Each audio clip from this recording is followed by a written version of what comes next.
Infrastructure boom, make in India और manufacturing sector के बढ़ते इंसेंटिव्स की वजह से अगर आप देखेंगे तो इंडिया के काफी सारे ऐसे स्टॉक्स हैं जो ताबड़तोड़ रिटर्न दे रहे हैं। और अब आप इसे किस्मत बोलिए, कोइंसिडेंस बोलिए, कुछ भी बोलिए, लेकिन पीएसयू सेक्टर है जो फिलहाल सबसे ज्यादा प्रॉफिट के अंदर दिख रहा है। पीएसयू सेक्टर के दोनों हाथ घी के अंदर हैं, स्पेशली जब सरकार खुद भी इसके ऊपर काफी अच्छा पुश दे रही हो। सेक्टर की बात करें तो रेलवे से लेके energy, power, defence, manufacturing, infra सभी ऐसे ताबड़तोड़ रिटर्न दे रहे हैं कि इन्वेस्टर्स खूब मौज में है। और अगर आप कुछ स्टॉक्स की बात करें तो NBCC, RVNL, NTPC, BEL, BHEL, आप नाम लेते थक जाएंगे, लेकिन एक चीज अगर आपके पास समय है तो जरूर नोट कीजिएगा, वो है इनका ट्रेंड।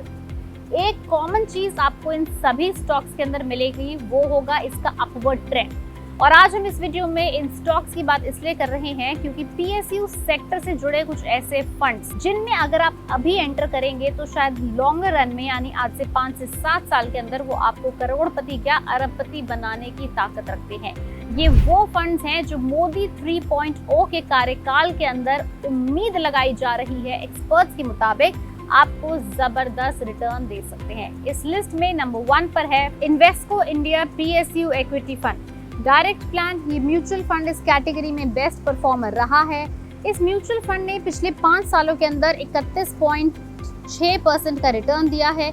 यानी अगर आप इस फंड के अंदर 10,000 रुपए की एसआईपी करते तो आपका 6 लाख रुपए का इन्वेस्टमेंट आज की तारीख में 16.5 लाख रुपए बन चुका होता।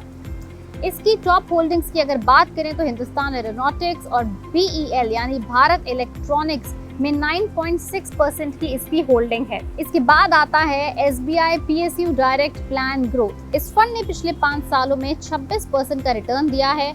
यानी कि एक इन्वेस्टर अगर इसमें 10,000 रुपए की एसआईपी करता पहले, तो आज आपका 6 लाख रुपए का इन्वेस्टमेंट हो चुका होता 16 लाख रुपए से भी ज्यादा।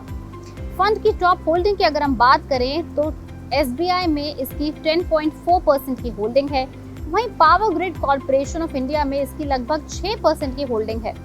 नंबर 3 पर आता है Aditya Birla sun life PSU equity fund direct growth. ये फंड साल 2020 में लॉन्च हुआ था और पिछले 4 सालों में इसने 34% का रिटर्न दिया है अपने शेयर होल्डर्स को। अगर पिछले 4 सालों में आपने इसमें 10,000 रुपए की एसआईपी ली होती तो आपके 4.8 लाख रुपीस की इन्वेस्टमेंट आज की तारीख में 10.24 लाख रुपीस बन गई होती।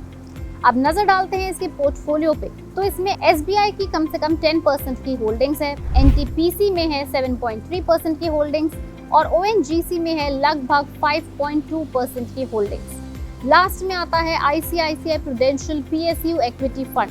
इस फंड ने पिछले 1 साल में 88.5% का रिटर्न दिया है।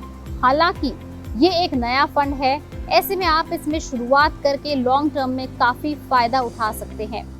फंड की अगर आप होल्डिंग देखेंगे तो इसने भी एसबीआई में करीब 13%, एनटीपीसी में करीब 9% के साथ टॉप होल्डिंग्स रखी हैं। तो जैसे कि अभी आपने देखा, ये वो कुछ ऐसे फंड्स हैं जो स्पेशली पीएसयू सेक्टर के अंदर भारी इन्वेस्टमेंट रखते हैं। इनफैक्ट पीएसयू सेक्टर के अंदर ही स्पेशलाइज्ड इन्वेस्ट करते हैं। और अगर आपने एक और खास चीज देखी होगी तो इनमें से कुछ फंड्स ने सरकार के बैंकिंग सेक्टर के अंदर भी काफी भारी इन्वेस्टमेंट की हुई है। लेकिन ये वही फंड्स हैं जो infrastructure sector, make in India और मैन्युफैक्चरिंग सेक्टर की ग्रोथ के साथ साथ आपके भी पैसे को कई गुना ग्रो करने का दम रखते हैं। एक बात हम यहाँ पे जरूर बोलना चाहेंगे कि हमने सिर्फ आपको इस वीडियो में इन पीएसयू फंड्स की जानकारी दी है। हम इनमें से किसी भी फंड के अंदर इन्वेस्ट करने या ना करने की आपको कोई डायरेक्ट सलाह नहीं दे रहे हैं। ऐसे आने वाले और सेक्टर वाइज फंड्स और स्टॉक्स की अगर आपको जानकारी चाहिए, डिटेल्स चाहिए, तो उसके लिए आपको बने रहना होगा पैसा लाइव पर। वीडियो पसंद आई तो लाइक करें, शेयर करें, चैनल को सब्सक्राइब करें और फॉलो करें।